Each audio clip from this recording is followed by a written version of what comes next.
आचार्य देवो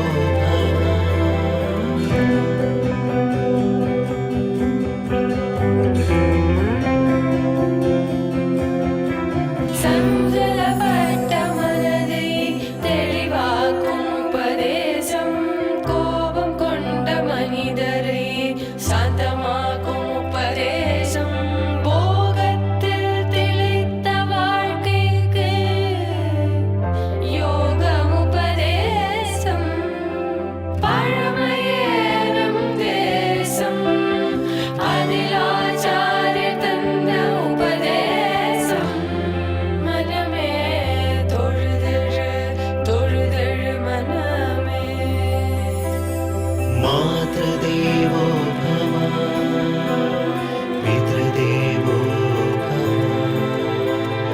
आचार्य देवो भव.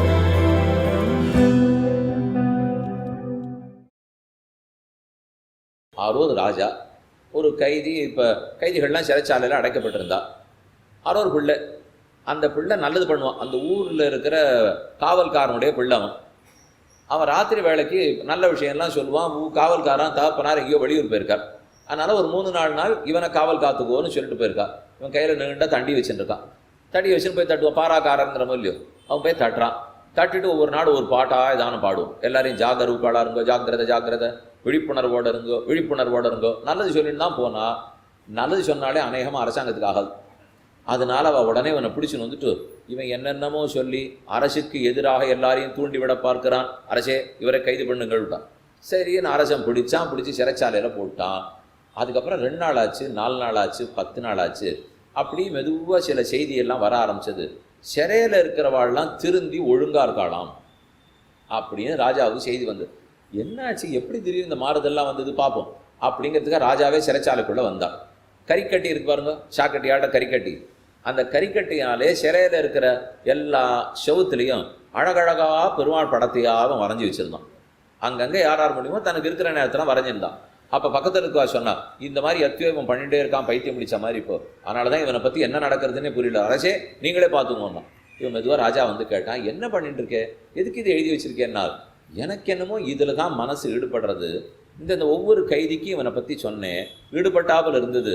ஆனால் அது உருவத்தில் காட்ட முடியுமான்னு கேட்டான். அதனால தான் ஒரு இடத்துல நரசிம்மரை வரைஞ்சி வச்சேன், கண்ணனை வரைஞ்சி வச்சேன், ராமனை வரைஞ்சி வச்சேன். ஒவ்வொருத்தரும் அதை பார்த்து 3-4 நாள் ராத்திரி பார்த்தான். பார்த்ததுலேருந்து மனசெல்லாம் இரும்பாக இருந்தது, கனிய ஆரம்பிச்சுடுது. ஓ, நம்ம எதை பண்ண வேண்டாமோ இத்தனை நாளும் பண்ணியிருக்கோம் போல் இருக்கே அப்படின்னு புரிஞ்சு அவர்கள்லாம் திரும்பி வந்துட்டான். இதுதான் நடந்தது அரசே. இதுக்கு அவர்கள்லாம் சொல்ல ஆரம்பிச்சது, ஏதோ அரசுக்கு எதிராக தூண்டுறான், அவா பண்ணின புகார். ராஜா சொன்னார், என்னால் இத்தனை வருஷமாக சாதிக்க முடியாத நீ 4 நாளில் சாதிச்சிட்டிய.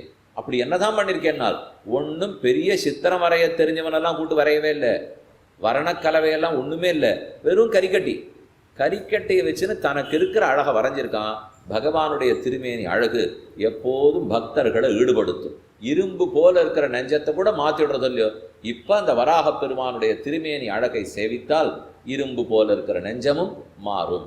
அப்போ அழகுக்கு வராக பெருமான் சௌந்தர்யம்ங்கிறத அடுத்த பாட்டில் பார்த்தோம். இதே போல திருநாங்கூர் திவ்யதேசத்துக்கு திருமங்கையாழ்வார் ஒவ்வொரு பத்தா ஒவ்வொரு பதிகமாக ஒவ்வொரு ஊருக்கு பாடின்னு இருக்கார். அதில் ஒரு பாசனம், சிலம்பினிடை சிறுகரல் போல் பெரியமேரு கணகணப்ப திருவாகாரம் குலுங்க நிலமடந்ததனை இடந்து புல்கி கோட்டிட வைத்தருளிய என் கோமான் கண்டீர். கோமான்னா சுவாமின்னு அர்த்தம். அரசன், கோமான்னா அரசன், சுவாமின்னு அர்த்தம். எப்பேற்பட்ட பெருமாள் பார்த்தீங்களோ. சிலம்பினிடை சிறுபரல் போல், வராக பெருமான் என்ன அளவு இருப்பார். 1 யானை, 10 யானை, 100 யானை, அளவிட முடியாத பெரியவர். அது எவ்வளவு பெரியவர் இருந்திருக்கார். மகாவராக பெரியவராக இருந்திருக்கார், பெருங்கேழலாராக இருந்தார். அதுக்கு அளவுக்கு ஒரு சின்ன உதாரணம் சொல்லியிருக்கார். காலில் சிலம்புங்கிற ஆபரணம் போட்டிருக்கார். அந்த சிலம்பில் சின்ன சின்ன கல் போட்டிருக்கார். அதில் ஒரு கல் மேரு, ஒரு கல் விந்தியம், ஒரு கல் ஹிமாச்சலம். என்றால் சிலம்பு எவ்வளோ பெருசு இருக்கும், கணுக்கால் எவ்வளோ பெருசு இருக்கும், முழங்கால் எவ்வளோ பெருசு இருக்கும், திருமேனி எவ்வளோ பெருசு இருக்கும். அதைத்தான் சிலம்பினடை சிறுபரல் போல் பெரிய மேரு கணகணப்ப. அந்த மேரு கணக்கணக்கணான்னு சத்தம் போடுறதான். குழந்தைகளுக்கெல்லாம் காலில் தண்டை மாட்டி விடுவோம். இப்போ அதுக்கு ஒரு செருப்பு வந்துருக்கு, போட்டால் கீச்சு கீச்சின்னு சத்தம் போட்டே அது ஓடுறது இல்லையோ. அதை போல் அன்றைக்கே வராக பெருமாள் போலச்சே சத்தம் போடுறது. போல் சிலம்பினடை சிறுபரல் போல் பெரிய மேரு கணகணப்ப திரு ஆகாரம் குலுங்க. ஒரு 2 நாடி 3 நாடி சரீரமாக இருக்கவா அப்படி கொஞ்சம் வேகமாக நடந்தால் எப்படி இருக்கும்? சுவாமி பூமாதேவியை அதிர்ந்து படுவல் போல் இருக்கே அப்படிங்கிற மாதிரி இருப்பாரோ இல்லையோ. இப்போ அந்த பூமியும் காணும், யாரும் இல்லையா, அவளையே என்ன போய் ரட்சிச்சு வந்தாகணும். அதனால பெரிய திருமேனி எடுத்து அதிர ஓடி இருக்கார். நிலமடந்தை தன்னை இழந்து புல்கி சிலம்பினடை சிறுபரல் போல் பெரிய மேரு கணகணப்ப. பராசர மகிழ்ச்சி சொல்றார், குரமத்தியகதோ யஸ்ய மேரு கணகணாயத்தே. குரம்னா குழம்பு, குழம்புக்குள்ளே சின்ன பரல் கற்களை போல மேரு சிக்கின்னு இருக்கு, கணக்கணக்கனான்னு சத்தம் போடுறது. அதை பற்றி லவலேசமும் கவலையும் படாமல் ஓடுகிறார். ஓடி அந்த பூமாதேவி இடந்தெடுத்தார். நிலம் அடந்தை தன்னை இழந்து அங்கிருந்து எடுத்து புல்கி அவளை நன்னா அணைத்து கொண்டு கோட்டிடை வைத்தருடைய தன்னுடைய நீண்ட கோரைப்பற்களில் அப்படி குறுக்க வச்சிருந்தாலும். இப்படி நீங்கள் நாடகத்திலெல்லாம் ஆனை பார்த்துருக்கீங்களா? அது ஒரு பெரிய தோட்டத்தில் இங்கி அங்கேயுமா அப்படி வீசிந்து பக்கத்தில் இருக்கிற செடி கொடியெல்லாம் முறிச்சிந்து எல்லாத்தையும் துவம்சம் பண்ணிட்டு போகும் இல்லையோ. அப்போ பெரிய பெரிய கொடிகள்லாம் அதனுடைய தந்தத்தில் இப்படி தொங்கிட்டு இருக்கும். அதனுடைய நீண்ட தந்தம் இருக்கும். 4 தந்தம் இருக்கிற ஆனையெல்லாம் புராணத்தில் சொல்லியிருக்கா, சதுர்தந்தி எல்லாம். அவ்வளவு பெரிய தந்தத்திலே ஒரு பெரிய மரத்தையே முறிச்சு இப்படி தொங்க விட்டுட்டு இருக்குமோ இல்லையோ, அனாயாசமாக போகும். அது தொங்குறது கூட அதுக்கு தெரியக்கூட தெரியாது. அதை போல இந்த வராக பெருமானுடைய தந்தம் எவ்வளவு நீளமாக இருக்குன்னால் ஒரு துளியில ஒரு செடி கொடி தொங்கிட்டு இருக்காப்புல பூமாதேவி ஒட்டின்னு இருக்காளாம். ஓ, அவ்வளவு பெரிய பூமாதேவி இத்தனை பெரிய உருவம் எடுத்தாரா? ஏன் அவ்வளவு பெருசு வளர வேண்டும்? இப்போ அவளை பார்த்து அவள் அளவு எவ்வளவோ அந்த அளவுக்கு இவர் வளர்ந்துருக்கலாமோ இல்லையோ. அதை விட்டுட்டு இவர் எதுக்கு இவ்வளவு பெருசு வளர்ந்துருக்காருனால் ரக்ஷணத்தில் இருக்கும் பாரிப்புன்னு பெரியவாச்சான் பிள்ளை எழுதியிருக்கார். ரக்ஷணத்தில் பாரிப்புன்னா நம்ம ஒருத்தரை காப்பாற்றணும்னு வச்சுக்கோங்க. பண்ணணுங்கிற ஆர்வம் நிறைய இருக்கணும். சாப்பாட்டுக்கு விருந்துக்கு ஒருத்தரை கூப்பிடுறோம், வரும்போதே அவரை கேட்குறோம், நீங்கள் எத்தனை பேர் வருவீர்கள்? அது நாங்கள் 2 பேர், பசங்க 2 பேர், 4 பேர் வரலான்னு இருக்கோம். அது பசங்களுக்கெல்லாம் என்ன வயசு? அரையாக கணக்கு பண்ணிக்கலாமா, இல்லை முழுசாக கணக்கு பண்ணணுமா, 3.5ன்னு வச்சுக்கலாமா, 2.5ன்னு வச்சுக்கலாமா? ஏன் என்ன பண்ண போறீங்க? இல்லை அதுக்கு தகுந்த ஒரு அரையாடாக்கு வேணால் குறைச்சி பண்ணலாமோங்கிறதுக்காக கேட்டேன். இல்லை 2 பசங்களை நல்லா வளர்ந்துவா தான் 18 வயசு ஆகிடுத்து, எல்லாம் சாப்பிடுவாப்போ. வருவிலே நீங்கள் முழுக்க சாப்பிடுவிட இல்லையோ. இதில் யாராருக்கு உப்பு வியாதி, யாராருக்கு சக்கரை வியாதி இன்னி வரைக்கும் இல்லை. நீ கேட்குறத பார்த்தா நிச்சயமாக வந்துடும் போல் இருக்கு. இப்போ இப்படியே உங்களுக்கு என்ன வியாதி இருக்குன்னா ஒன்றும் இல்லையோன்னு கேட்கணும். அதை விட்டு ஆரம்பிக்கச்சே என்ன இருக்குது, அதுக்கு தகுந்த மாதிரி நான் தடை பண்ணோம்னா வந்தா உட்கார்ந்தா அவள் கொஞ்சம் சாப்பிடுவான்னு சொன்னால் ஒரு 2 பேருக்கு கூடத்தான் பண்ணி வைக்கணும். யாரான அதிதிகள் ராத்திரி 9-9:30 மணிக்கு வந்து பசிக்கிறதுன்னு சொல்லிட்டா எப்படி போடுவோம்? இன்றைக்கி அதுக்கு வகையே கிடையாது. அதனால் அப்படி சொல்லவே மாட்டான். அதுக்கு தான் அதித்தின்னு பேர். அதித்தின்னு அவர் சொல்லாமல் கொள்ளாமல் வந்தான்னா அதனால தான் அதித்தி. அவர் திதி பார்க்காம வரவே தான் அவர் அதித்தின்னு சொல்லியிருக்கோம். அவரும் நம்மளை கைத்தொலைபேசியில் கூட்டு நான் இத்தனை நாடி வரேன்னு சொன்னால் திதி. அவர் எப்படி அப்புறம் அதித்தியாக இருப்போம்? அதனால் அதித்தின்னு இருக்கணும்னா அவர் சொல்ல மாட்டார்னு அர்த்தம். சரி அப்படி இப்போ என்ன கட்டம்? ராத்திரி அதை வாங்கிக்கிறது கூட ஆள் இல்லை சுவாமி. ஒரு வேளை மீந்து போயிடுத்துனால் யாரான ஒருத்தர் கொடுக்கணும்னா இருக்கணும்னா அந்த யாரான ஒருத்தர் நானாக தான் இருக்கணும். இப்போ வேறு யார் கையேந்தி யார் வாங்கிட்டு போகிறதா இருக்கப்போ? இல்லை வாசலில் மாடு கன்று போகாதான்னா இல்லவே இல்லையே. அதையும் காணோம், ஆட்டுக்குட்டி கண்ணுக்குட்டி காணோம், மாட்டெல்லாம் காணோம், எங்கேயோ கொண்டு போய் வச்சாச்சு. பால் சாப்பிட்ற இல்லைன்னா கண்ணுக்கே தெரியாத பால். சாஸ்திரம் தான் அதிருஷ்டத்தை ஒத்துக்கும். இன்னைக்கு திருஷ்டத்திலே அதிருஷ்டமாக இருக்கு. எதெல்லாம் நேராக சாப்பிட்டு இருக்கோமோ பாலே அதிருஷ்டம், மாடே அதிருஷ்டம். சாதாரணமாக கர்மத்தையும் கிருபையும் தான் அதிருஷ்டம்னு சொல்லுவார். ஆனால் இங்கே என்ன எடுத்துன்னா இப்போ நேராக பாலு மோரு தயிரே அதிருஷ்டமாக இருக்குனால் எதையோ சாப்பிட்டு இருக்கும். அவ்வளோதான் இப்போ சொல்லிக்கணுமே தவிர ஏன் அந்த நாளில் இருந்தவர்களாட்டம் நல்லா மனப்பாட்டெல்லாம் வரலையே, சந்தை சொன்னால் பாட்டெல்லாம் நிற்கவே மாட்டேங்கிறது. என்ன நிற்காதே, உள்ளே போனது அது அன்னம் பக்ஷதே நித்தியம் ஜாயத்தே தாதிரிசிமதி. என்னத்தை சாப்பிட்டு இருக்கோமோ அது உள்ளது ஒழுங்காக போகணும். இது இன்னும் கேட்டால் புல்லை சாப்பிட்டா தவிட்ட சாப்பிட்டாலே தேவையில்ல போகுது. அதை தவிர மற்றதை சாப்பிட்டோம்னா தான் சிரமமே ஏற்பட்டு போகிறது. என்னத்துக்கு சொல்ல வந்தேன்? நீல வர 2 பிறகவின விருந்ததொப்ப அத்தனை அழகனா பகவான் எழுந்துருளிருக்கிறார். நிலம் அடந்ததனை இடந்து புல்கி கோட்டிடை வைத்தருளி என் கோமான். இடந்தார் புல்கினால் அவ்வளவு பெரிய திருமேனி. ஓடினவர் அந்த பூமாதேவியை தூக்கினுக்காரன. ஏன் அவ்வளவு பெரிய திருமேனி? ரக்ஷணத்தில் இருக்கும் பாரிப்பு. 4 பேர் வந்திருந்தாலும் ஒரு 8 பேருக்கு தளி பண்ணி வைக்கணும். அவள் 2 அழாக்கு சாப்பிடுவான்னாலும் கூட ஒரு அழாக்கு பண்ணித்தான் வைக்கணும். ஒரு கூட்டு பண்ணியிருக்கேன், காய்கறி கரியமது பண்ணியிருக்கேன், அதுக்கு ஒரு பச்சடி பண்ணியிருக்கேன், அதுக்கு ஒரு கோசம்பரி பண்ணியிருக்கேன், ஏதோ 4 இத்தனையெல்லாம் நம்ம சாப்பிட போகிறோமா சுவாமினால் எங்களுக்கு பண்ணணும்னு ஆசை. நீங்கள் சாப்பிடுங்க, சாப்பிடாதுருங்க, தானே முடிஞ்ச அளவுக்கு சாப்பிடுங்களேன்னு சொல்கிறோம். நிர்பந்தம் படுத்தக்கூடாது.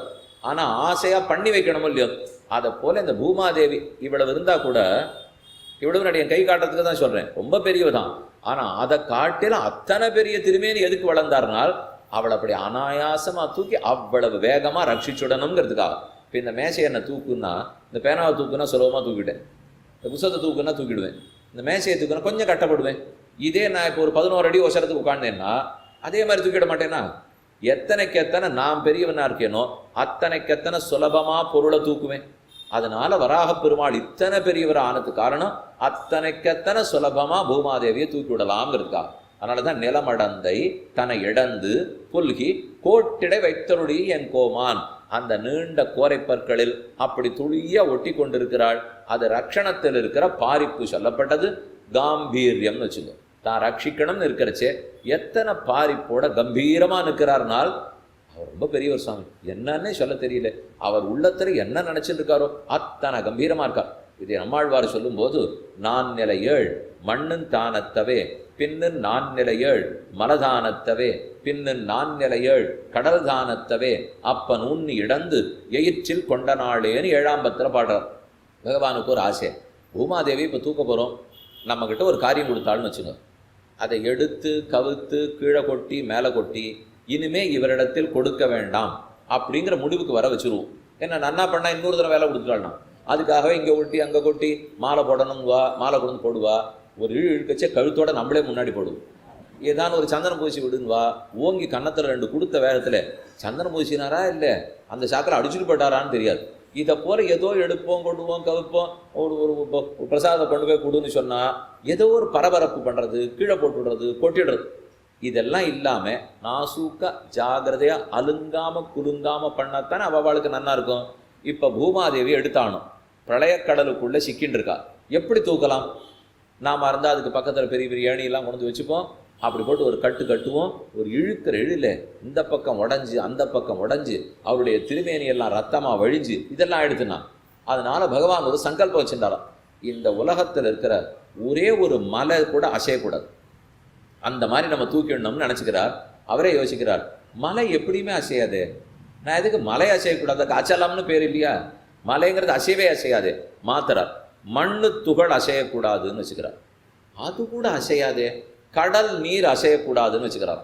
நான் நிலை 7 மலதானத்தவே பின்னு நான்றிலன்னா அசையலேன்னு அர்த்தம். நான் நிலை 7 மலதானத்தவே பின்னு நான் நிலை 7 மண் தானத்தவே பின்னு நான் நிலை 7 கடல் தானத்தவே. கடல்ல இருக்கிற ஜலபிந்து கூட அசையாத அளவுக்கு மெதுவாக தூக்கியிருக்கார். அந்த அளவுக்கு அலுங்காம தூக்கணும்னா இவர் எவ்வளவு பெரிய திருமேனி எடுத்துருக்கணும். நான் எத்தனைக்கு பெருசா இருந்தா தானே அத்தனைக்கு அசைக்காம தூக்கிறதுக்கு முடியும். அதுக்கு தான் இவ்வளவு பெரிய திருமேனி எடுத்திருக்கார். நிலம் அடந்தை தென இடந்து புல்கி கோட்டிடை வைத்தருளிய என் கோமான். அவர் தான் சுவாமிங்கிற காம்பீரியம் எவ்வளவு தூரம் தெரிகிறது பாருங்கோள். இன்னொரு பாட்டு பார்ப்போம், கேடலொண்டாகி இடந்த கேசவான்னு பாட்டு. இது ரொம்ப வேடிக்கையான அர்த்தம். கேடலொன்னாகி வராகமாக பிறந்து இடந்த பூமாதேவியை தூக்கின கேசவா, ரொம்ப நல்ல கேசம் இருக்கிறவரேன்னு கூப்பிடுறார் பெருமாள். பன்றிக்கு எங்கேயானு கேசம் பார்த்துருக்கீங்களா நீங்கள்? கேள்விப்பட்டதில்லை. கேசவ பெருமாள்னா கேசவ பெருமாள் சௌரி பெருமாள் இருப்பார். ராமன கேசவன்னு சொல்லலாம், கண்ணன கேசவன்னு சொல்லலாம். இவர் பன்றின்னா பன்றிய கேசவன்னு சொல்லலாமான்னா இன்னொரு ஆழ்வார் பாசனில் நீரில் வாழும் ஆமையான கேசனேன்னு பாடினார்.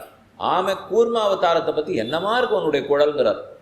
கூர்மத்துக்கு யாரும் குழல்லாம் பார்த்ததில்லை, ஆனால் சொல்கிறாரேன்னு கேட்டால் இதுக்கு வேதாந்த தேசிகன்னு ஒரு அர்த்தம் சாதிக்கிறார். பகவான் எப்போதும் சொன் சுபாவத்தை விட்டு கொடுக்காமல் பிறப்பார். எந்த அவதாரம் எடுத்திருந்தாலும் தன் பெருமை துளி கூட அவருக்கு குறையாது. இப்போ ஒரு விஷயத்தை நேர முரண்பட்டு சொல்கிறேன், நன்னா மனசில் வாங்கிக்கோ. அந்த முரண்பாடை அப்புறம் நம்ம என்னன்னு நீக்கிக்கலாம். இதுக்கு விரோதி பரிகாரம்னு சொல்லுவாள். சாதாரணமாக பொதுவாக சாத்திரத்தை பார்க்கச்சே முன்னுக்கு பின் விரோன்பாடாட்டம் இருக்கும், ஆனால் ஒரு விரோதம் இருக்கவே இருக்காது. இப்போ இங்கே பார்க்குறது என்ன, இப்போ பகவான் கேசவன், வராக பெருமான் கேசவன் இருக்குமோ? ஸ்ரீ வைகுண்டநாதன் கேசவன் இருந்தால் எந்த அவதாரம் எடுத்தாலும் கேசவன் தான். வராகனாக இருந்தாலும் கேசவன், மத்ஸ்யமாக இருந்தாலும் கேசவன், கூர்மமாக இருந்தாலும் கேசவன். இப்போ இப்படி வச்சுப்போமே, வாமனமூர்த்தி தான் போகிறச்சே பிரம்மச்சாரியாக தானே போனார். பிரம்மச்சாரியாக போய்த்தானே 3 அடி மண்ணு கேட்டார், பிக்ஷை எடுத்தார். இப்போ அப்போ தானே பூனலாக இருக்குது பிள்ளைக்கு. அத்தியனம் பண்ணார், உபநயனம் ஆயிருக்கு, அத்தியனம் பண்ணியிருக்கார், போயிட்டார். அப்படின்னால் அவர் ஸ்ரீயப்பதியா இல்லையா? இப்போ வாமனமூர்த்தி லக்ஷ்மிபதியா அல்லறான்னு கேட்டால் கண்டிப்பாக லக்ஷ்மிபதி தான். அவர் பிரம்மச்சாரியா போனதுக்காக லக்ஷ்மி இல்லையா? அவர் லக்ஷ்மிபதி. எடுத்துக்கொண்ட வேஷம் இதுன்னு அர்த்தம். அப்போ எந்த அவதாரத்தை பண்ணாலும் தம் பெருமகளில் ஒன்று கூட குறையாமல் பகவான் பிறப்பார். கேசவன் அப்படிங்கிறது எப்பவுமே பகவான். அவர் கேசவன் கேசவனாக தான் இருப்பார். அந்த கேசவன் இப்போ அவதரிச்சிருக்கார் வராகங்கிறதுக்காக கேசம் படாது. அதே கேசவனுடைய கேசத்தோட தான் இருப்பார். ஏனால் அஜகத் சொஸ்வபாவத்தான்னு தாத்பரிய சந்திரிகையில தேசிகன் எழுதினார். தன் பெருமகளில் ஒன்று கூட குறையாமல் பிறக்கிறார். அதனால கேசவனா இருக்கிறவர் இப்பவும் கேசவனா தான் பிறந்திருக்கார். இது ஒரு பாட்டு ஞாபகம் வச்சு. இதுக்கு நேர் முரண்பட்ட ஆப்பில் இன்னொரு இடம் சொல்றேன். இது ஆண்டாளுடைய பாசுரம். பூமாதேவி போய் ஜலத்துக்குள்ள சிக்கி கொண்டாள். பாசி தூர்த்து கிடந்த பார்மகட்கு பண்டொரு நாள் மாசுடம்பின் நீர்வாரா மானமிலா பன்னியாம் தேசுடைய தேவர் திருவரங்க செல்வனார் பேசியிருப்பனகள் பேர்க்கவும் பேராவேன்னு நாச்சியார் திருமொழியில பாசம். பாசி தூர்த்து கிடந்த பார்மகள், பார்மகள் பூமாதேவி. அவள் ஜலத்தில் சிக்கிட்டு ஒரே பாசி பிடித்து போச்சு. அதனால அவளுக்கு அலங்காரம்லாம் இல்லை. தர்ம பத்தினி அலங்கரிச்சுக்கலன்னா பர்த்தாவும் அழுக்கு பிடிச்ச உடை தான் அணிஞ்சுக்கணும். அவள் அலங்காரம் பண்ணிக்கலன்னு இவர் மட்டும் நன்னா எல்லா இவ வாசன திரவியங்கள்லாம் போட்டுன்னு வந்தாருன்னா அவளுக்கு பிடிக்க போகிறது இல்லை. இப்போ பூமாதேவிக்கு அழுக்குக்குள்ளே இருக்காளோ இல்லையோ, அதனால வராக பெருமான் திருமேனிலேருந்து அழுக்கு ஜலமாக சொல்கிறதான். அது ஆழ்வார் சொல்கிறச்சே பார்மகட்கு பண்டுரு நாள் மாசு உடம்பின் நீர்வாரா. பகவானுக்கு மாசு உடம்பே கிடையாது. மாசூனா சுடருடம்பாய் மலராது குவியாதுன்னு பாசம். ஆனால் அப்படி இருக்கிறச்சே மாசு உடம்பின் நீர்வாரா, அழுக்கு ஜலம் சொட்டின்னு இருக்குன்னா அதை போல பெருமான் செல்கிறார். மானமில்லா பன்றி, மானமில்லாத பன்றின்னு பாட்டில் இருக்கு. ஆனால் அதுக்கு சேர்த்து அபிமானமில்லாத பன்றின்னு எழுதினார். இன்னொன்று உபமானமில்லாத பன்றின்னு எழுதினார். இதற்கு சமமாக இன்னொரு பன்றி கிடையாது. அவ்வளவு ஏன், தான் ஈஸ்வரன் தான் சர்வலோக சரண்யங்கிற அபிமானமே இல்லை சுவாமி அந்த பன்றிக்கு.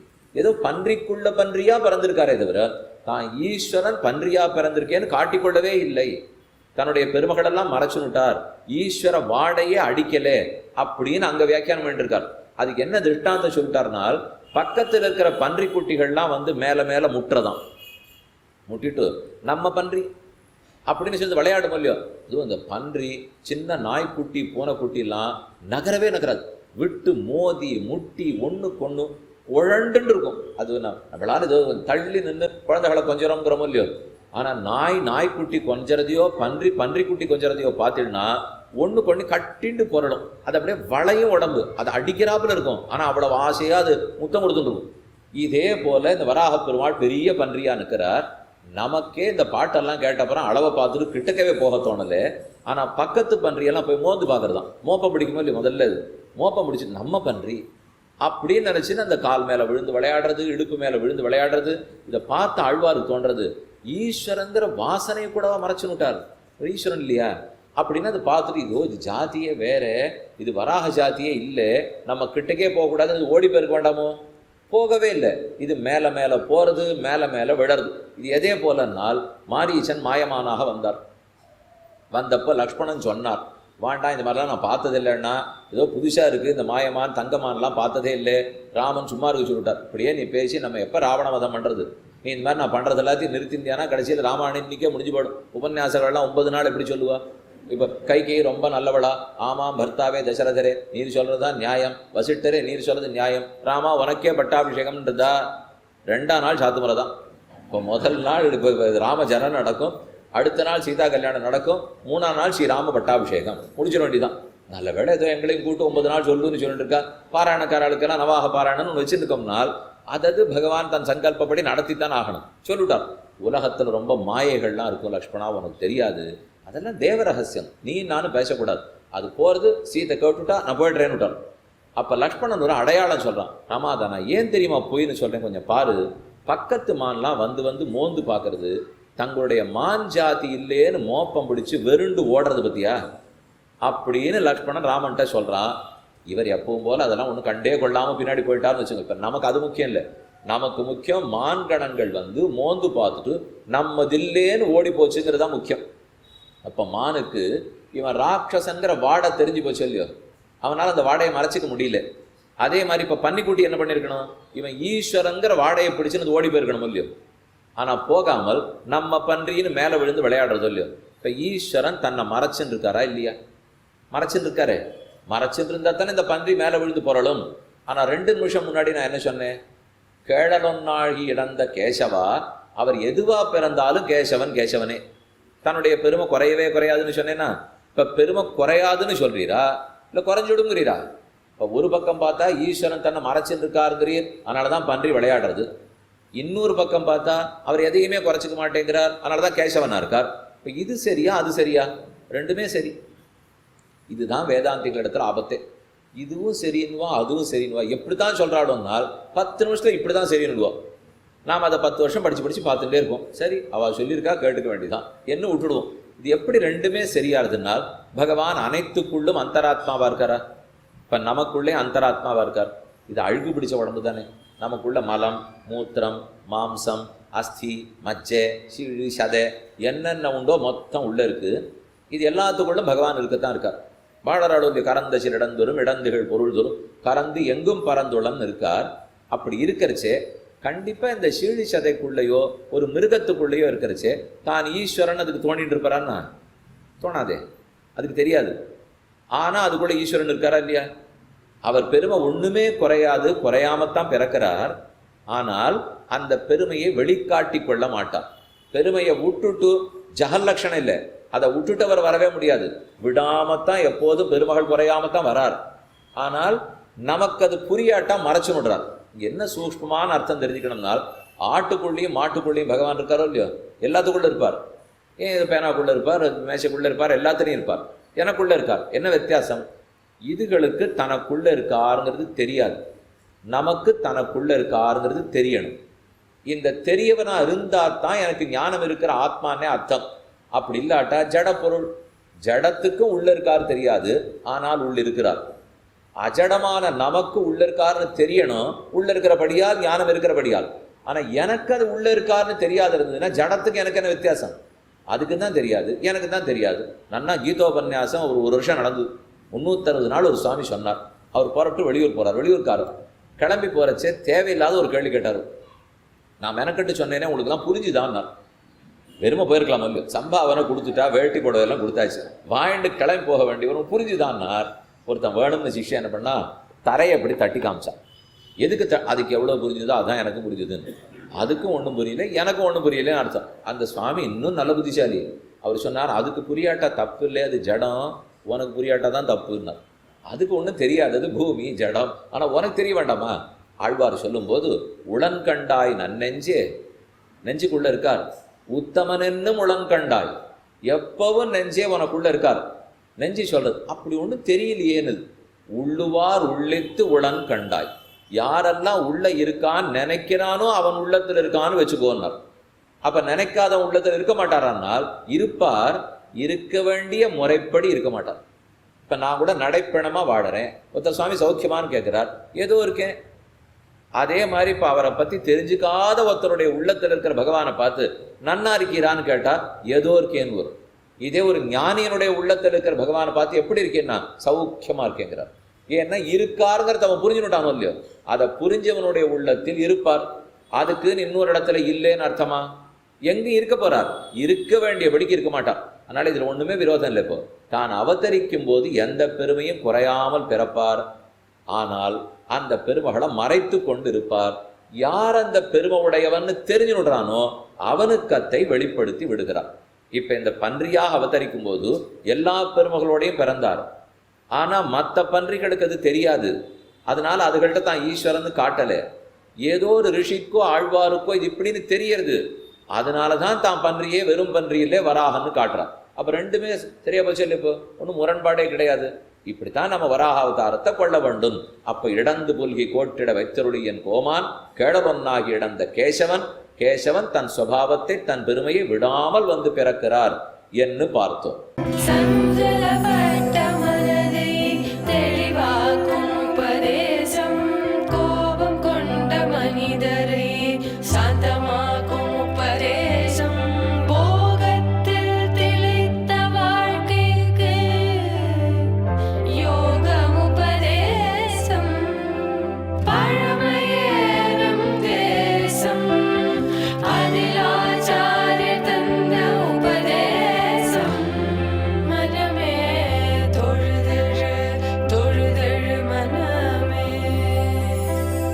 मातृदेवो भव, पितृदेवो भव, आचार्यदेवो भव।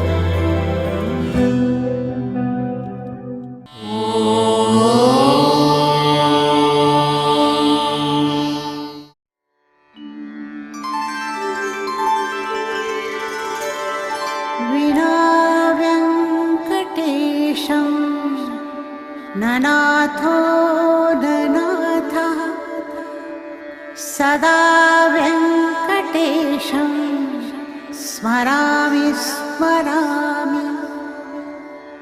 हरे वेङ्कटेश प्रसीद प्रसीद। प्रियं वेङ्कटेश प्रयच्छ प्रयच्छ।